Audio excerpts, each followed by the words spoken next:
Thank you for listening to this podcast from TRE, Talk Radio Europe, your voice in Spain and around the world.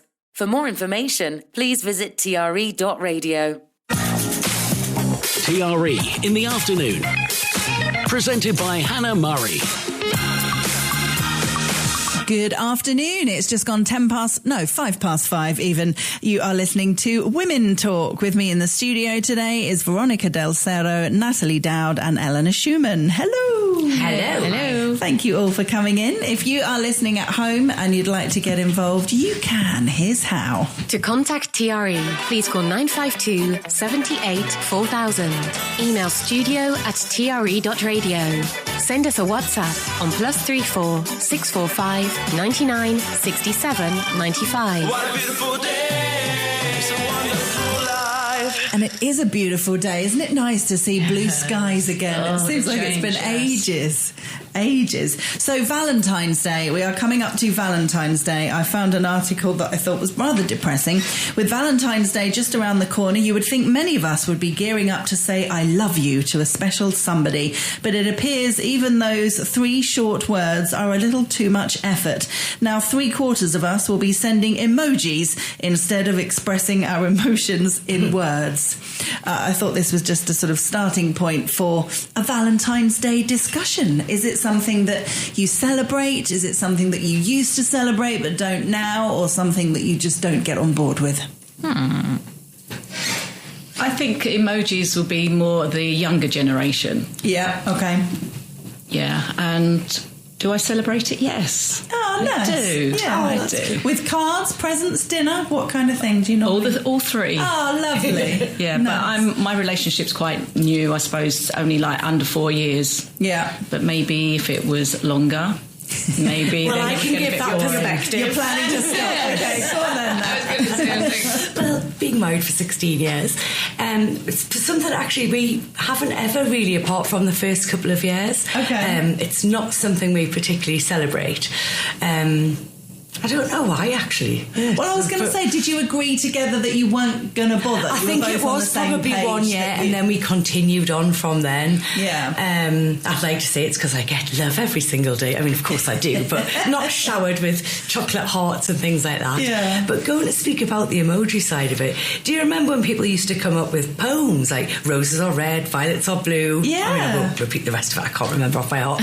But at least people were a little bit creative, and it was about, I'll say it's more for someone who, if you've got a secret admirer, or at school or something like that, as opposed to an established relationship. I don't know. Yeah, messaging your husband just a heart emoji, like they're going to know who it's from. Yeah, it's a bit lame, I suppose. But if it was a kind of secret thing when you're younger, I suppose that would be quite quite cool and exciting. And I think at school now they do like Friends Day, don't they? Where they all give cards. Like it's quite an American thing. I was going to say, Off you go, Veronica. In kindergarten we did that. We'd have, because all of the big companies do these box card sets, so that you get, I think, like everyone had to, you go and you put them in the cubbies, and then you spend a whole time looking at what the card was. But it was more, just silly. But I think even in high school, you can do things like in our big high schools, buy somebody, or used to be able to buy somebody a rose, and you go to the front, these kinds of things. Really? Yeah. So it's all organised. Yeah, I think in the high schools here they have like a post box, and then you can put your Valentine's in it, so that, and then it gets exactly. Yeah, they do that.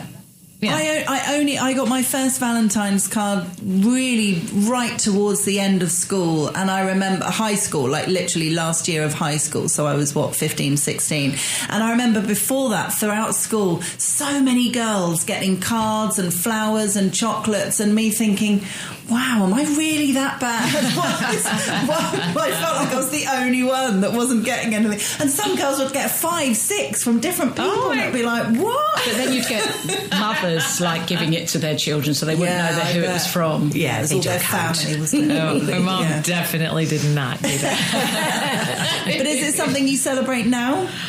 This year we happened to be. We got a reservation to go somewhere, but it really was a hangover because we didn't go out for my birthday. So my birthday was Sunday, so it was like kind of combining the two. Yeah, it was in my house. It was my dad's birthday was today, and then my parents were married on Valentine's Day, but they didn't know it. It was in South America, so it was just kind of coincidence. Oh, how funny! So that was always their anniversary. They don't have Valentine's Day over there? Not before, not like back in the day. They didn't celebrate it as much as here. I mean, it's a very different world with the internet, but so it wasn't a thing. Yeah. This year, this is the first year since we've been together that we're not buying each other a present. And again, that was just we're going out for dinner. We always do a card, but we just sort of said, are we doing presents this year? And I just honestly said, I'm not sure if there isn't something that I really want to get you. You know what I mean? I mean, normally, your Christmas list. Yeah, I'm looking at my list, and it's a bit like, there isn't. I mean, one year I got him like a big meat cleaver because which wasn't very romantic. Well, saying that, I've sent Spencer something. Yeah, he doesn't know what it is yet, but it's actually a toilet brush cleaner. No. Because his other one's gone all rusty, and I'm like, you need a new one. You can't get him that for Valentine's. But I've also got this meat cleaver. Yeah. Oh, that's so I've got these shower bombs as well. Okay. When you Google, so you've got him a bomb and a toilet cleaner. Yeah, good presents. Pop it in the toilet. Yeah. No, I think it's supposed to shower with it. Steams. Yeah. But I like it though. Like I have to teach a class on for kids, and I think I'll have like a more friends attitude towards it or fall, kind of make it more about more platonic love in general. Galentine's. I'm going out with some girlfriends tomorrow night for Galentine's Oh, I love Day. it. Yeah, it's for girls to get together with their friends, and it's specifically the day before. Apparently, the 13th is Galentine's Day. So whether you have a partner or not, on the Friday you're supposed to go out with your girlfriend. And it's Friday the 13th. My favorite day. It happens to be Friday the 13th. Yeah. Unlucky for some. So yes, but lucky for others. Yeah, lucky for others, exactly. But no, we normally go a bit posh on Valentine's Day. But again, this year there's a new restaurant that I want to try, and my husband said it's not like a nice restaurant though. I mean, the food apparently is nice, but it's not like a posh restaurant. You won't need to wear a dress or anything. And I said, oh, that's fine. I don't care about dressing up. But is it like a Valentine's menu, or is it just a normal one? No, just normal menu. Yeah, because sometimes the Valentine's menus are like double, triple the price than they are the rest of the week. So yeah, definitely. You can make it whatever you want. Dress up for it and make it what you want. Exactly. I said, no, I'm happy not going somewhere posh. I'm happy to just go somewhere local that we can walk to with really nice food. Yeah, exactly. So yeah, excited.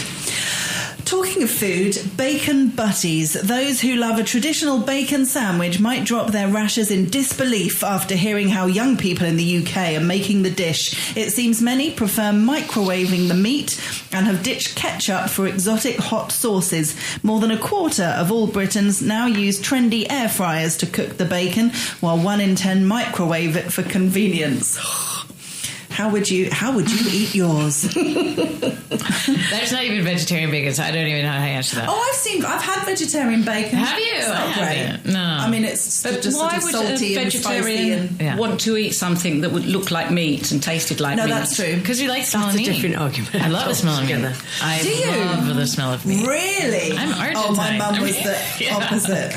Yeah, I really like it. But that's interesting. I don't eat bacon, so well, I've had it before. It wouldn't be the first thing I would go for. However, I do use an air fryer, but they're a right pain to clean. Yes. So to mess about, unless you are being really health conscious, you wanted all the fat to drip away. If you're going to eat something like bacon, chuck it in the frying pan and stop being awkward. Honestly. You put it in the frying pan, not even in the grill. Well, the thing is, the fat drips everywhere. So if you want to make it a quick 5-minute meal or a 20-minute cleanup, all right, 20 minutes, I'm exaggerating a little bit. My son showed me something like it's like those things they send you in TikTok. How old were you when you found out something? Yes, yeah. And you know the paper things that go inside the air fryer? Mm-hmm. Well, he said you put them underneath. So you put them underneath, then you put the grill on top, so they drip onto that. You take it out and throw it away. 47 years old, everybody. 47 years And I was old. like, oh my God, because you're so right. Because otherwise everything just gets... so much mess. And it drips down. That is good. But the microwaving, come on, people. Yeah, No, you that's can't. the I best. don't think you can microwave it. Doesn't the fat would splash everything? No, I don't like the idea. I was about to we had a caller on the line, but they've just disappeared. Sorry, Why? caller. If you want to call back, please do. I was about to put you online. I just didn't want to interrupt mid-sentence. Hi, caller. Hi, caller. Please call back. Bizarrely, I haven't been having it recently because being a bit sort of healthier, but only in the last few years have I been enjoying bacon sandwiches. I never really had it growing up. It was never a thing. And for years, people used to say, I could never give up meat because of bacon. It's a lot of people's favourite kind of thing to enjoy. And I'd be like, nah. If I went to a buffet or had a fry up or things like that in a hotel, I would never have the bacon. It just never bothered me. But only in the last few years, I've been like, bacon. I've quite enjoyed it for some reason. Just kind of got into it recently. Just discovered bacon. There we are. Okay, this is an interesting one. Talking about being more health conscious, nearly 1 in 4 adults do not drink alcohol, with youngsters and increasing numbers of men shunning booze. A study found 24% of adults in England have not consumed alcohol in the past 12 months. There we are. 24%. That's really high now. Really high. That's great. So, Natalie, doing what you do, running a pub, have you noticed a difference? Yes, I have. There's many factors affecting that in this particular area. Yeah. And sometimes the younger ones that come into us, they are a bit more health conscious and are looking for non-alcoholic options. Yeah. They're not necessarily coming in drinking coffee, and they certainly don't drink like what that age group, say, my generation ago, would drink like. Yeah. When we were young, it was, let's have shots. Oh, feel sick. Why not have another one then? I mean, let's be honest. And it was that very sort of booze it all in one night kind of binge drinking sort of thing. And there's a rush in England because of the pubs closing. So you have a limited amount of time. So I think that's part of the reason why people go nuts, because you only have a short window. Whereas here what in time Spain, do they close? 11. What? And on a Sunday, it's 10 o'clock. Oh, yes. Not here, though. Don't worry about that. Always, yeah. Yeah. Why? Yeah, absolutely. So if you work till a certain time, or you're going home, getting ready, whatever, you might only be out at 8 o'clock, 8:30, depending on everything else. So, you've only got a limited short of time. window. Yeah. And I think people have got used to drinking inside now. I think that years ago started with the smoking ban, and then progressively it is harder for bars to stay open. So that pub culture where somebody might go, you used to get the men that would go every day after work. I mean, I'm sure there was women as well that did that, but I always remember when I was younger, the dads would go to the pub straight after work for a pint or two and then go home for the tea. It's certainly a very northern thing. Yeah. And I think that's gone now as well, because a lot of the local smaller bars just can't survive. No. So the prices have gone up a lot, again, particularly in the UK. Yeah. Going out for a pint, you'd be lucky to get one under £8. Yeah. So that's a lot for people to And there's more and more alcohol being 0.0, like you can get all the spirits. Now, people are more health conscious nowadays as well. But to be fair, can I say the label that I like? Yeah, sure. The like a Guinness 0.0. Wow, it's so good. It's also, really good. I don't drink very much, so I can't really tell the difference now. Anyway, but I used to drink it all the time. So why not get that? And then you like it. I guess you don't get drunk. I've heard this quite a lot actually about the Guinness 0.0. There's a lot of people drinking beers and asking for a 0 beer. Sometimes it's where they might have 1 0 beer and then a normal one. But with the Guinness 0.0 in particular, it is actually really popular. And a lot of people are saying they cannot tell the difference. Right. Oh, now I'm thinking, should I be naughty? Maybe April Fool's Day. Watch out if you come in. Obviously, I wouldn't do it the other way around and give someone the alcoholic one. I would give them the 0.0 one. Yes. Please, can I just make that really clear? But I like a lot of the Tanqueray 0.0. There's a lot that's come out, and they're Yeah, it's good. I think the Heineken Zero is really good. That's my favourite zero beer. Definitely. I really don't think you can taste the difference so much. But, and there are some really good gins as well as Tanqueray. There's lots with all the different botanicals, all the different... You can get pink gins that, I like a pink gin, and you can get a zero pink gin. Really, really good. And is it true they're more expensive? Because they're like... They can be, because a lot of them, they go through the same process and then they have to have the alcohol removed. So they actually go... So it's more of a process than the alcohol. So that's don't put it in the first place. Well, yeah, but the wine particularly, the alcohol is removed right at the last minute. So all the process that it goes through is still the same. And the amount you sell. If you were someone who made it, obviously you'd be able to reduce the price. You're never going to sell the same amount of non-alcoholic as what you are alcoholic. So it is interesting though. For now, but in England, cannabis is not legal, correct? Like all the gummies. Yeah, no, it's not. No.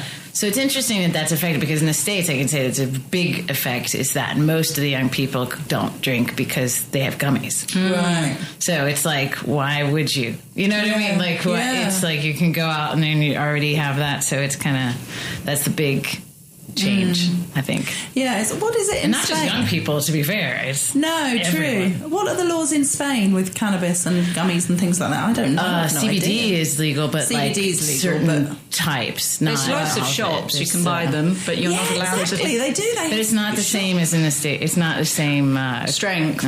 Right. But there are like ganja shops and things, aren't there? Yeah. I just assume you got the paraphernalia in there. I didn't think you could actually buy. No, that's where you buy the gummies and the weed and but I don't know exactly how. I don't know the law.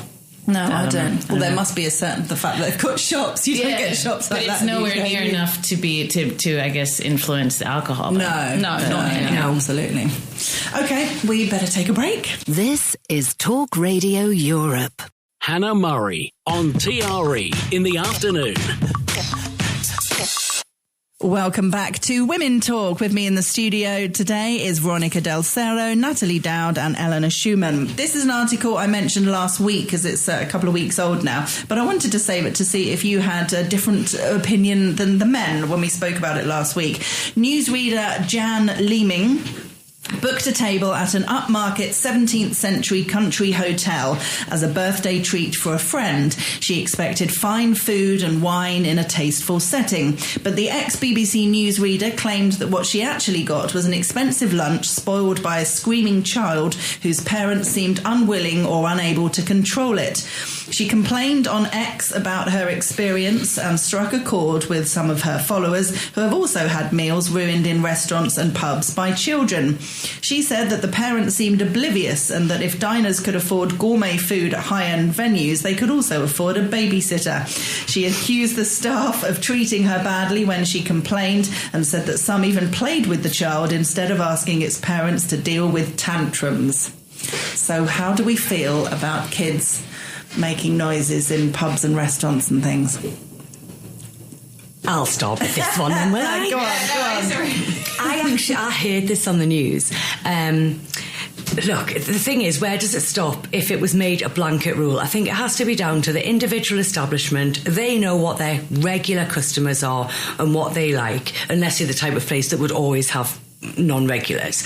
But the thing is, I'm sitting on the fence a little bit here. I know what you mean. Because you've got, look, in the days, children should be able to be brought up to sit at a dinner table nicely and be able to, sit and converse or be quiet during adult time. But let's be realistic, it's not like that anymore, is it?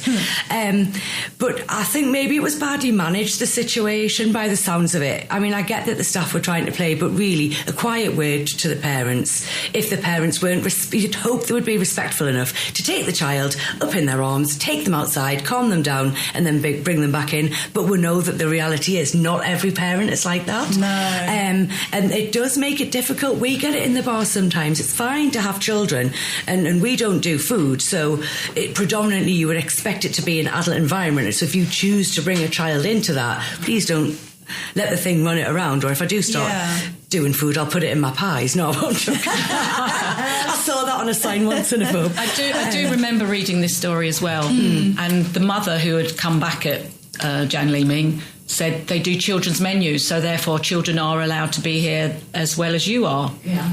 Oh yeah, no children being there. It's the children kind of running around and screaming and shouting and how and why the parents don't say to the child, you know, there's other people here. Yeah. You know, I waited tables for so long that when that kind of happens, I'm always feeling bad for the servers because I always see they would leave and it was just like mess everywhere, ketchup packet. And this is like an American Grill. This is nothing, but still it was just like, that's a lot of work for people to clean up after you. So you're just thinking like, what? On the other hand, as an aunt, but I'm not a parent, so I know that parents are also like, oh my gosh, isn't it better to get them out of here?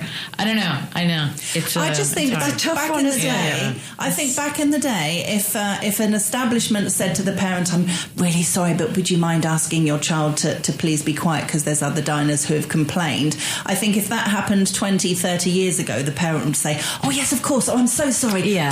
Darling, come here, you need to be quiet. Yeah. And it would have been fine. But I think now, and I'm generalising, but I've seen it happen and I've heard it happening many times, the parents are much more likely, don't you tell me what to do, we've got just as much right to be here as they have, and would have a massive argument, and they'd be offended. How dare you tell me to parent my child? I would never take my children anywhere that they didn't behave properly. Right. No. And if they did, I'd be mortified and take them out of the situation. Yeah. Learning to behave properly is just as important as going to school when you're going out to eat. I mean, it's a learning, it's an educational experience. But the parents need to enforce that, and if the parents aren't, then there's an issue. At least give them a phone to play with. Yeah, exactly. Then the iPads come out. Here you go, have an iPad. Oh, but have you been in a restaurant where the kid's watching an iPad, but they haven't got headphones on, and it's so loud, and you're like, that's basic manners. I know, and you're like, the parents, like, please. Or on an aeroplane, when you hear the kid ding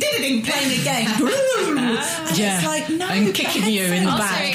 To me, when I'm watching the kids like that, you're teaching your kid to be a drug addict, basically. So I mean, I'm still totally serious. You're watching them, you're like, why would you do that? You wouldn't give them drugs. Like, you're doing the same thing to your kid.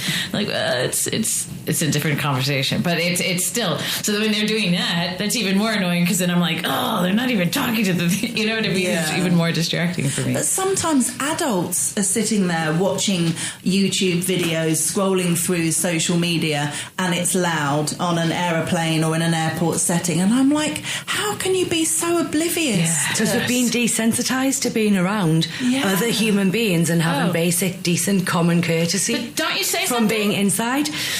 Well, I guess it depends on the situation. Yeah. Sometimes I might not. You have to read the room and see whether it's appropriate and what kind of reaction that you're going to get, and whether it's worth that reaction, escalating the situation to make it worse or not. Exactly. I was on the bus, and this is happening. It was a trip to I don't know where it was, to Monaco somewhere, and I was going on a bus, and everybody around this person was like, making eyes at each other, but nobody would tell the person. Said anything. So I had to go up and be like, excuse me, can you please turn this down? We're all well done. Annoyed. And what was the reaction? They were like, yeah, thank you. But it's all guys, it's like that. It takes the woman to have to go up. No, but the person that you told, were they okay about doing it? He was 18. No, he had a hump and kind of gave me the eyes, but See, I've done the eyes before. Because I'm hoping if people see you kind of looking like you're a bit, annoyed at them being on their phone, that they'll get the hint and will do it. As opposed to saying something and them going, don't you speak to my dad? When it's just not worth it. This full-blown argument in the middle of an aeroplane and you're dying going, okay, it's really not that important. This is a fascinating one. You may think of yourself as being a night owl or a morning lark, but do you know what type of early bird or evening person you truly are? Experts believe that people fall into one of 5 different camps rather than just 2 when it comes to their sleeping patterns.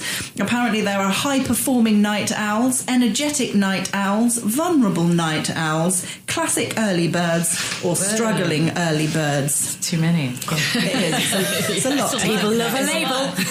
Yeah, they love a label. Yes. So forget about all the 5 different ones, but I wonder if throughout your life, depending on work scenarios, children, all the different things that can, I guess, make a difference to this, do you think you've always been a night owl or a morning person, or has that changed throughout your life as your life has changed? Night owl. Always a but night I did owl. get up with my children, but I didn't like it.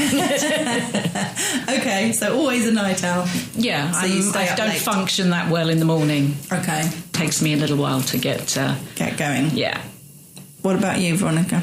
Oh, totally a morning person. I Yeah. think that I've allowed myself to honor my morning personness, but I work at night always, so it kind of has to be both things. Yeah. So, but I love being in the morning. Getting out of bed is not fun, but once you're up and like no one else is there and it's dark out and you're, Oh, that's really? great. Days early, Love you it. get up in the dark. Yeah. I've been doing it, and I thought about you this morning because all the time that you had the radio show in the morning, and I was like, gosh, how cool to be. Oh, I never felt it was cool. I was like, she probably likes it. Oh no! Yeah, no, I hate setting the alarm. Yeah, and I don't have to set the alarm for work now, which is great. So I only set the alarm if I'm getting up specifically early for a particular exercise class or to get a flight or something like that. Yeah. But yeah, no, I love waking up naturally. Not that that's like really late, but I'll naturally wake up at kind of 8, half 8 kind of thing. And I'm happy with Yeah, I that. rarely set my alarm, but I had to set my alarm because I was picking my daughter up from the airport, and I went to bed and I was like, right, I'll set it at 7:45 because that's like a weekend. Yeah. It was early, and I thought I'll be out of the house by 8. I'm lying in bed and I'm thinking, I wonder what the time is, and I look at my watch and it's like 8 o'clock. I was like, why didn't my alarm go off? No. And then I've looked because the only time I used to set my alarm was when I was getting my kids up for school and it said weekdays. So because it was a Saturday, it never went off. Oh no! But good job I woke up at 8. Yes, I was like, absolutely. out the door in 5 minutes. Yeah. So Natalie, I assume you're a night owl. Do you know what? It's funny. I can get my most energy very early in the morning, around about the 6:30ish time, when you presume that not many people are up and about. There's something magical about that time. Wow. And I get my best ideas then. Exactly. And also really late at night. But anywhere in between, hello. Tell this girl to go back to bed. Yeah. No, the 3 o'clock time is horrific for me. That's just not fun. Yeah. No, everything goes south. But anyway, yeah. God, I'd love to be more of a morning person. There was a book that did really well a while ago called The 5 a.m. Club, and it was all to do with, getting your, not only from a physical point of view, getting up early to exercise, but also to meditate, and it's all about your mental health and getting up early and being prepared for the day, doing a bit of journaling, it's kind of everything. So you're ready to start your day at, I don't know, The 9. Type A Club. Yeah, that kind of, and I look at that and I go, oh God, no, that's never going to be me. Like, not in a million years. But then if you get up that early, don't you have to go to bed early because you'll be so exactly. tired? This is the thing. It's like that's why I'm honoring it, because I have to go to bed early and be like, I'm going to do it. Go to bed at 10:30. See, I can't. I can't sleep earlier. I very, very rarely will be asleep before midnight, even if I'm kind of ready to sleep at 10 o'clock. They say it's better for you to go to sleep before midnight, even if it's like 11:50. Okay. There's some weird science that says it. Yeah. I go, okay, I'm going to go to sleep now.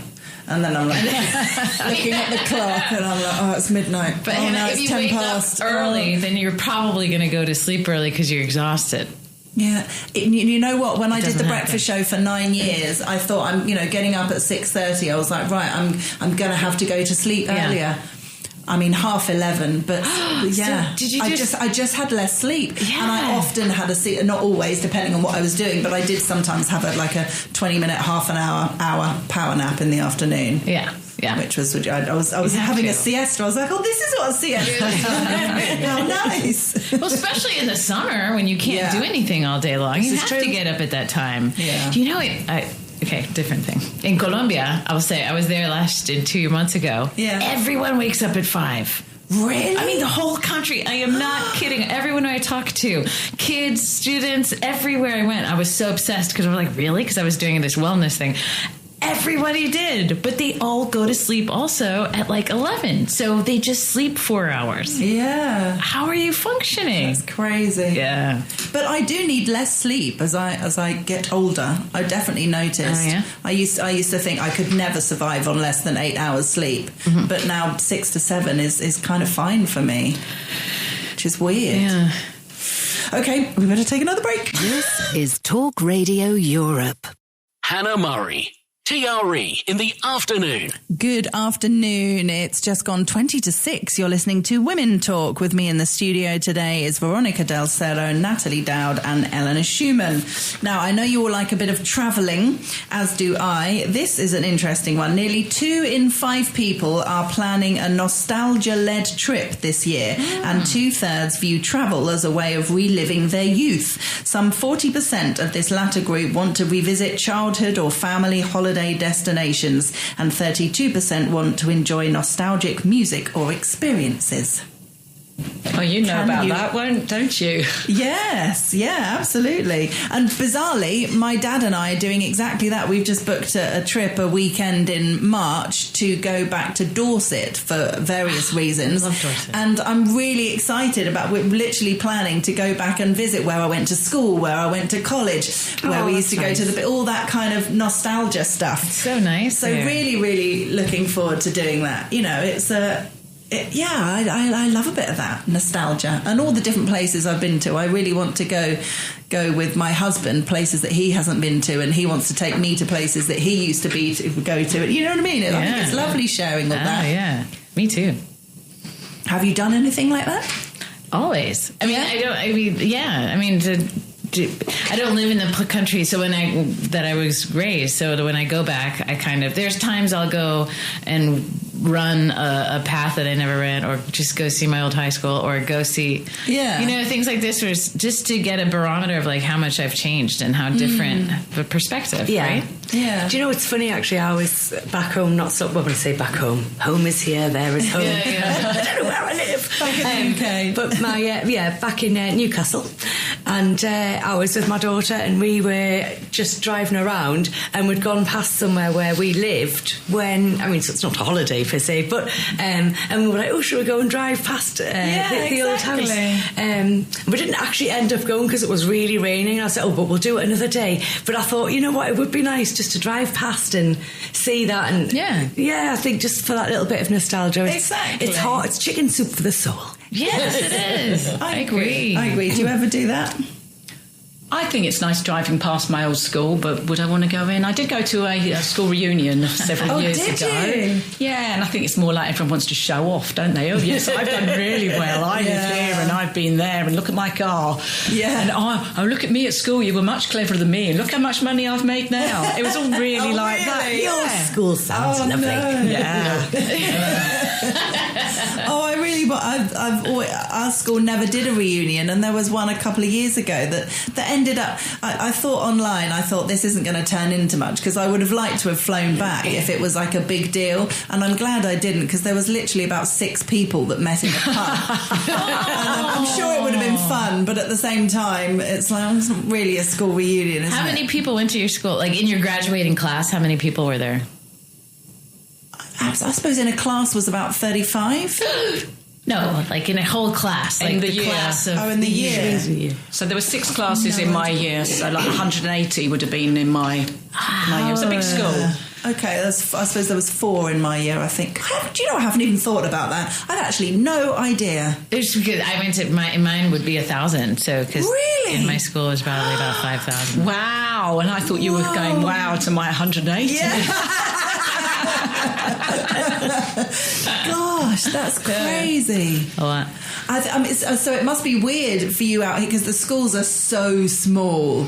I mean, there are some schools that have like 7 or 8 kids in a class, aren't there? Right. Isn't that weird? It's constant. I think in Europe in general, it's very hard to understand how big how populated the States is, and how many people are in these. It's very different. I went in both. I went in when we lived in Tampa, I went in Newcastle, and my goodness, there was a Pizza Hut in the school in America. All right, it wasn't a big restaurant, but it was like a stand where you could get Pizza Hut, and it was just so typical, where there was the certain corridors where like specific genres of people would stand, and it was and of course I didn't fit in anywhere. And they don't wear uniforms. I was 14. Exactly. Well, an age to go Where to did America. the Geordies stand, though?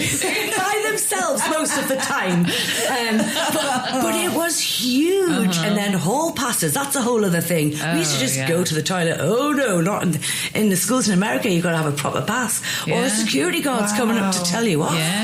Oh my goodness. Very big difference in the sizes. Insane. Yeah. That must be so weird to get used to, going from one to the other. I was there for a year. Well, actually, I didn't even attend most of that year either. I did not like it. The security guard, were you? Just hanging out in Pizza Hut. Go, this is so cool. That's why I'm so clever. Oh, brilliant. This I love to see. If you fill your suitcase with tins of beans before jetting off on holiday and can't help hunting for an English-style pub when you get there, then you're one of a dying breed. For the classic Brit abroad is becoming a thing of the past. Just over 7 in 10 holidaymakers now see themselves as a traveller rather than a tourist, as those heading for sunnier climes are in the mood for more authentic experience. I think when you didn't have to weigh your suitcase, you might take some baked beans, but now because you have to weigh your suitcase, it would be too heavy, wouldn't it? Absolutely. I think a lot of people take tea bags because you can never get like a nice English cup of tea when you're away. You know, they give you some people, funny tea with boiled milk. Yeah, it's not quite the same. That's so true about the tea. So the trends that we're leaving behind. Number 1, getting sunburnt on day 1. Yeah, I feel that could still be me, to be honest. Because you get all excited, don't you? It's like, a bit of sun, it's nice. That easily happens to me. Jostling for a sun lounger at dawn. I wouldn't get up that early. It depends. I have been on those holidays when my kids were young, go and put the towels on the bed. Exactly. Like they'd go down with the towels and they were about 7 or 8. It's really frowned upon now.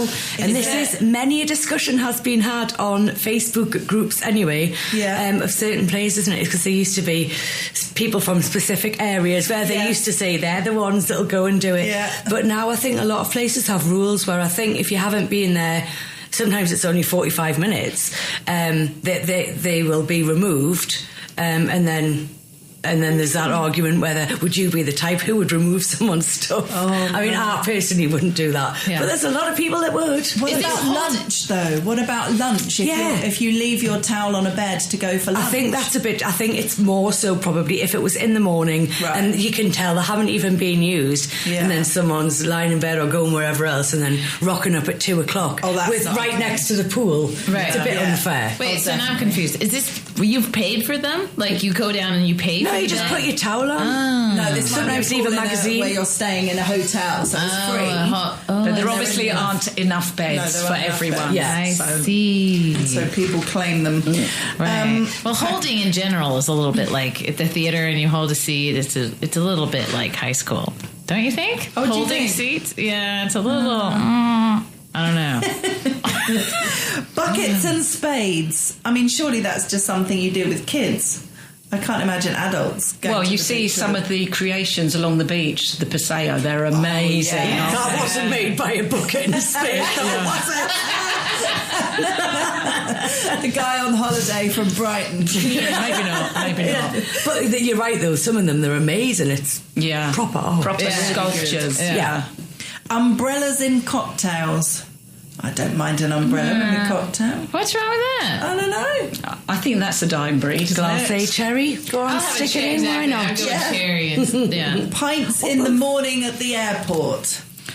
Well, I mean, holiday mode, isn't it? Every single photograph you see with someone going on, it's obligatory. I don't know why I'm going into that accent. Obligatory airport pint. Yes, exactly. But they did. It's like 5 a.m. What is it? What is the quote? It's got to be a certain time somewhere in the world. Yeah. Yes, it's 5 o'clock somewhere. Exactly. And eating a full English at the airport. Oh, I don't do that. People wouldn't pay the prices now, I don't think. No, that's That's true. No. How would you eat that and then go on the plane? With a pint? Yeah, it's a bit much. Oh, but I do like the general idea that there's sort of less of that, because it is a bit embarrassing, I think, when you're, when you can spot them a mile off and you're like, oh God, they're clearly British, walking along, the man's got his top off and, he's sunburnt and his beer belly hanging out.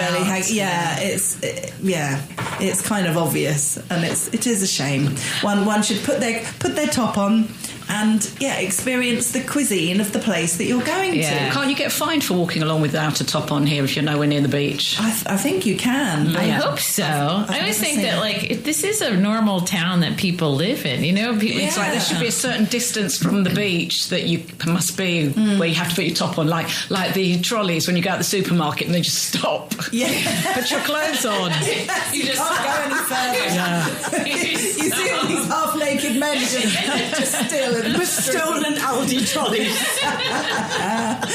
But no, it's true. People come on holiday and forget that there are people who live there who aren't on holiday and are trying to get to work and got get their kids up for school, and you know what I mean. It's that holiday mentality when you're completely oblivious of everybody else. This is everywhere in the world. I mean, I'm from Washington D.C. and there's so many tourists there who are just constantly with their heads up, school. It's like there's people working here, and it's just, I think it happens to everyone. Definitely. But they keep their tops on. They do keep their tops on. But they go very slowly. They walk very slowly. Oh dear. We better take another ad break. Talk Radio Europe. Hannah Murray, TRE in the afternoon. Good afternoon. You're listening to the very last part of today's Women Talk. With me in the studio today is Veronica Del Cerro, Natalie Dowd and Eleanor Schumann. Asking a female colleague if she is menopausal does not amount to harassment, an employment tribunal has ruled. The ruling comes in a judgment after an office worker sued for sexual harassment when her male manager asked her, is someone going through the change? I mean, it might not be illegal, but it's pretty inappropriate, isn't it? I mean, I'm sure it was said in the way I said it, is someone going through the change in a real kind of condescending... Yeah, that wasn't a compassionate, kind statement, let's be honest. That was very patronising. Yeah. Do we agree that it's inappropriate to kind of mention things like that? Or could it be done in a nice way? It could be done in a nice way. But it seems that you can't say anything these days. No, absolutely.